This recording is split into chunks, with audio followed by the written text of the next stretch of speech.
I want to talk about the things that's been on my mind that's low-key offended me, but I don't know if I should be offended or if I should just take note that it's true. Step one, making fun of the girls who got BBL, just to go back to our 9-to-5 jobs. And when I say the girls, I mean me. I feel directly attacked by that. I literally got my BBL done and went straight to work after. And yeah, I feel this type of way. Like, what do you mean? Like, I think it started off with Yanti Tia talking about that. And she was just like, how y'all gonna get these BBLs? You shouldn't be going back to work with a BBL. You're supposed to get somebody to pay for it. First and foremost, don't piss me off. Like, that really offended me. Like, I really feel triggered by that because it's like, I still gotta work. My girl, like, especially the girls, those of us who got the plus size BBL, like, I was a big girl. I just got a little bit of fat moved to the butt. You know what I'm saying? And my BBL was like $10K. So everybody know the $10,000 BBLs be the most natural. So I'm still working on a Coke bottle. If you know, like, if you've had a BBL, if you've been one of the girls who didn't go out of the country, whatever, you know that a lot of times you have to get more than one kind of vibe situation going on. So I got a tummy tuck, I got the lipo, I got all the things, but I'm still gonna go back and get a little bigger thing. And you know, Yanti kind of made me feel bad for that. Second runner up, still in the BBL category. This TikTok dude was talking about how we're gonna be the first grandmas with BBL in a nursing home, and I just feel like, okay, you know what I'm saying? I just kind of feel like, okay, yes. And you know, he was like, they haven't done case studies on the BBLs. So I don't know, he was just giving very much like you know, we're gonna die from the BBL of OH. I don't know. I didn't like that. Also, now this isn't BBL wise, but this is OH. This girl was asking people without kids, I mean, what y'all gonna do when y'all get older, and y'all don't have kids? Who gonna take care of y'all? Y'all not gonna have kids to take care of y'all. And I always would hear people talk about like, oh, you know, I want to have kids so that way they could take care of me in a nursing home and this and the next, blah, blah, blah. I want to talk about how mentally deranged that sounds and how disrespectful to your kid that is. And I get that people are taught that. I get that that's what it is. But it's just so wrong. It's so wrong to just produce a child so they can have bills, so they can have stuff going on, to make sure that you're okay. And then let's be clear, because I used to work at a nursing home, whatever, senior living facility, I call it. You having kids is not guaranteed that they are going to take care of you. And let's be clear, why would you want to put that burden on somebody? Like, I don't know. It was so many thoughts running through my mind that I could not really elaborate on how crazy it sounds. And the fact that she had kids, I think it was like oh, I'm not coming at y'all, I just genuinely want to know. And it's like, honestly, bro, when you make the decision not to have kids, what you start to do is you start to plan for your future in that way. Like, they talk about black women getting educated. They talk about all these things that's happening. And it's starting to happen because truly and honestly, we really just don't want to rely on many people. We want to be self-sufficient. And that includes like not wanting to have kids. So yeah, that pissed me off a lot of it. Also, the throat spray situation, I could care less. I could care so less. I love influencer drama. And when I say that, I mean like, perfect example, Ray Monte birthday trip, shit like that was fire. Looking and seeing what's going on, like just things between influencers who are already big, like who already made a name for themselves. I like that. When a situation comes about that is getting people clout, i.e. like Buddy got like 33K followers now, all that type of stuff. For some reason, I'm not as interested. I don't know if it's because I don't view them as celebrities yet. Like maybe the next scandal that either him and her have, I'll be more interested in. But right now, I could care absolutely less. Paradise episode 6, fire. And I'm not going to spoil anything. I'm just going to say fire because in all honesty, I was falling asleep episode 1 through 3. I feel bad about it. I was falling asleep. And that leads me right into Severance, which I shouldn't be talking about. But I'm sorry. I made it to season 2. But it's just the concept is just getting weirder and weirder. And I was feeling guilty that I couldn't keep up. I was feeling so guilty about that. And I'm feeling guilty about how I was falling asleep on Paradise. But people just kept talking about it. And I had already made it through like the first 2 or 3 episodes. So I was like, okay, let's just do 3 more. By the time we get to 5 and 6, it is definitely lit. I'm not a whodunit girly. Like, I don't care who done it. I don't care who did it. I don't care when it's done. I don't care what got done. What else? What else do I have to add? I feel like it's so much more that I have to add. I don't know. As a Virgo, this shit is crazy happening to me. And let me be clear, this doesn't mean that I don't love this couple. It's just insane. Coming out the villa, it was always Serena Cordell for me. It was never not nobody else. I couldn't even see nobody else. I couldn't see Miguel and Shorty escapes me right now, but she's beautiful. Leah. And I could care less about Janae and Kenny. Out of nowhere, Janae and Kenny have become my favorite couple out the villa. I don't know how that happened. I don't know if it's because they got 1,047,000 commercials or what. I'm just like, what? I'm obsessed. I'm literally obsessed. Like, what are you saying right now? Like, what do you mean by that? Also, I feel like I keep talking about the fact that I stopped drinking because deep down I want to go back to drinking. And I don't know if this is what all former people do. But, and I say former because I don't know if I'm officially alcoholic yet. It's going to take me 2 months to really figure out if I was really an alcoholic. Because I feel like I was fine. I could control it. I could stop drinking. Not. It's been 3 months. About to go on 4. But the tea about the whole thing is today, I went to a little fashion show and I was about to break it. I was like, run it. I'm about to have some wine, whatever. Why I got play so much? It was mocktails. Okay? It was mocktails and this stuff called kava. And I've been trying to research things that could give you like, I don't want to say a high because I feel like it's just like all these things. But like my friend described it perfectly. When you're drunk or when you're high or when you're under influence, it just makes the world kind of brighter, right? Almost like similar to like when you're in love. Like you can be in love and have that natural high. It's dopamine, of course. What do we need to do? Work out all the things. Yes, we know the healthy answers, but I didn't want anything healthy. I wanted something that I could lazily get a hit of dopamine. So I was Googling stuff. Nothing came up. It just told me to exercise and drink tea. And then when I decided I was going to break my sobriety today, there was a kava bar. And so they do kava and Kama something. I don't know. I'll look it up. But it was good. Did it give me a buzz? I don't know. I feel like it was low-key like a, I'll be trying to remember the flaws. It was low-key like a placebo, but it was good enough. Like, I was happy about that. And then the last thing I want to talk about and discuss is, like, how black people really love Jesus, God, and all the things. And I say that as a Christian, as somebody who loves God, but, no but. Pause. Hard stop.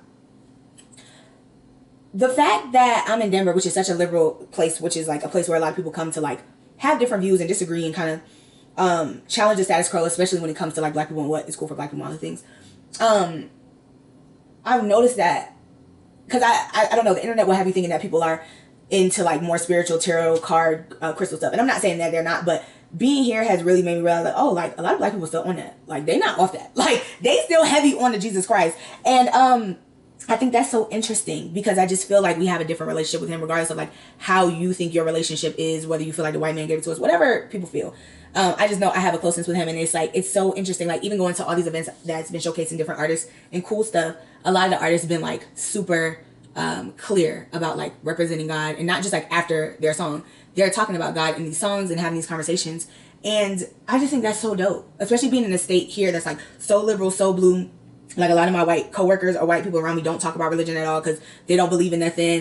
Not even just them being atheists, but they're agnostic or whatever, which is fine. It's no thing. But it's interesting that I still run into the black people and they be like, Jesus Christ. And I'm very specific about that too. Like in dating, like I never be like, do you believe in God? No, because that leads you down the path of a whole thing. It's very much like, you love Jesus? Is you down with the Christ, the Lord and Savior?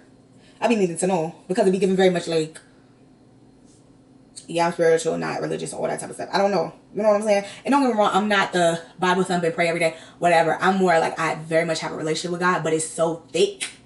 What Tokyo Tony said? Thick. It's so thick. I just couldn't imagine. And I think I'm having a brain, like, not a brain freeze, but something where it's like a brain blast. I'm Jimmy Neutron. I'm having a brain blast because I'm thinking about, like, the last guy I really liked, he kind of, I guess he was like, I don't know if it could be half and half religion, but one of his parents was Muslim. And it didn't really bother me. Like, nothing really bothered me about, like, situations. Like, even if dudes say they're spiritual, I don't really be tripping. But I think because deep down I be knowing, like, nothing serious is going to happen with these dudes. And so, it's interesting. I think my homegirl said something funny as hell today. She was just like, oh, we might be here. You might meet your husband. And it made me laugh because for the first time in my life, in my whole adult life, in my whole child life, I didn't go to a place thinking, like, I'm going to meet a man. I'm going to meet a man. And one part of that, half of that kind of scared me because, sorry, I keep looking at my phone. I'm waiting for my TikTok to load and it's really pissing me off. Probably because it's a billion-minute video. But anyway, I finally decided that I wasn't tripping on that because between you and I, whoever watches this, I asked God to, like, release me from the shackles of, like, wanting romantic partnership because that shit was really, like, getting me out of here. And he did. I knew that was gonna happen. That's why I was watching it. And he did. And so being asked about it really kind of like brought up these feelings that I'm trying to work out and work through. I use the word resentful. Like I use the word like, oh, I'm really resentful and I'm trying to talk to God about it and ask him like, why I'm resentful. But I don't think resentful is the word. I'm more so skeptical. I feel like a skeptic in a way that I hadn't before. I think before I was skeptical about love in like more of a bitter kind of way and like a construct of like bitterness. But now it's more like skeptical as in critical thinking, more so trying to figure out like where I fit in these spaces. I think I was having a conversation with myself and God definitely was listening. But it was like, and you can talk to him about anything. So I know people be like, what, you talk to God about that? But I did. But I had this, I always have this dream that I'm talking to the Breakfast Club. We don't have to go there. But I had this thing about like having a conversation. And the conversation kind of talks about like how like somebody asks me about romantic love. And I'm just honest. I'm like, no, I can't do that. It's kind of like with the alcohol thing. Like I love men so much. I am so freaking boy crazy, man crazy. It's scary. And I don't consume romantic partnership in a healthy way. Like I'm so obsessed with it that like I just had to take a step back because I was going crazy. I was going crazy, and I've always gone crazy. It's been forever, but it's to the point like I'm addict to that type of dopamine. And I was just like, it was, and it's not like just craving love and attention from one person. Like it's not like I'm craving monogamy. Like no, male attention is my drug. So it's like, if that one don't work, get another one. If that one don't work, get another one. But it's not even just that. It's even if it worked, get another one. Like I was heavily consuming men to where it's like I was trying to fucking collect them like infinity stones. And they talk about when men do it, but they never really talk about it with women. And a lot of times when men are like overly promiscuous or just kind of like obsessed with like female attention, a lot of times we be like, it could be a number of things like, oh, they gay, or they trying to feel whatever boy, whatever. And I tried to go the gay route. I tried to lick the cooch. I tried to kiss in the mouth and what it wasn't for me. Because I thought it was this stuff. You know what? I'm going to start looking up terms. If I'm going to start talking to y'all, I need to start looking up terms. I be asking Google weird shit. It's the term when women don't know they're homosexual. Heteronormity. Let's see. I didn't look it up yet. I'm just Googling it. Heteronormity is probably not it. And it's another thing too. Heteronormity in women called. But whatever. So tried to get shit that didn't work. So it's also just kind of like, okay, what hole am I trying to fill? What void? And it's always like daddy issues, all the things that they talk about. It's totally fine. All that shit is it, but it's also just very much like doing this shit for sport. When you're on TikTok and you're having conversations, like I definitely was having experiences with men, and it sexual, non-sexual. I was experiencing them, and that was very fun. But also it was like trying to ride that line of like finding myself and seeing what I looked like in a relationship or outside one. And one of the girls on TikTok, she killed the game. She said, because there's all this discourse, before I get to that, there's all this discourse about like being suggested self-love when you're super hyper fixated on romantic love. And this lady was like, you know, that doesn't take place of romantic love. Like that's not how that works. However, one of the girls got on there, she said, let me tell y'all something. She said, the reason we keep suggesting y'all self-love is because of the harm that you put yourself, your friendships, and other people in when you are obsessed with romantic love. And I didn't say that verbatim, but that's what I've been thinking about lately. Like, the reason self-love is being suggested is because the type of harm that you would do to yourself because you want somebody else to love you. You want to be validated by somebody else. So that tea was real hot. That tea was really, really hot. And I think the girls did sip on that. Because I haven't seen many more videos about a lot of things. But I agree with both sides. Like, no, self-love and loving yourself and all that type of stuff does not take the place of romantic love. However, if your friends keep suggesting self-love to you, it's clear that they're seeing something in you. Like ruining friendships, doing whatever, doing the most for just the attention and validation of men, and like what holes are you trying to fill and all these things. So today when I finally didn't think about a nigga and then it got brought up to me, I was working through those feelings. I'm like, I said resentful, but it's not that. I think I keep saying I'm more upset, and I gotta ask God why I'm so upset, why I feel like I'm more angry that like the love or whatever isn't happening on my time. I think that's what's frustrating. It's like the lack of control is pissing me off. So it's like I'm trying to control the words, like, because they always say like it'll come to you when you least expect it, when you don't want to find out, whatever. But I hate that saying because it leaves me being like, I'm not looking, I don't care. Like it's this game of like you trying to convince yourself, and then you trying to trick God into convincing yourself that you're convincing him, and it's like I can't even think like that. So I just decided, take it out of my life, period. I don't want to think about it. And it's like, that's the resentful part. It's like, I'm more so angry because it's just like, I don't want it to show up just because I really am not thinking about it. That pisses me off. It gets me to the point where it's like, okay, try to remember to think about it today. Where before it was like, don't think about it at all. But I'm trying to have this balance because I don't want to be in a place where I'm really not expecting it and it comes, because that pisses me off. I don't know why that's pissing me off. If somebody knows why that's pissing me off, tell me. And again, I think it's a control issue, but it's also just like, I give my life up to God. I let him do it. I truly love his opinion and his way of doing things. I know I would love it more if it came and I wasn't expecting it. But I'm just thinking about how hard I was trying with like mad other dudes. This is so crazy. I think I'd be accidentally sounding like a hoe. But I've been on a billion jillion dates. I've done all these things to try to make these things work. So when it finally does work because of his timing and his way and his, that's going to be all fine. Then I'm going to be so happy that it happened. But I'm going to also be thinking to myself, like, I don't like that. I don't like it.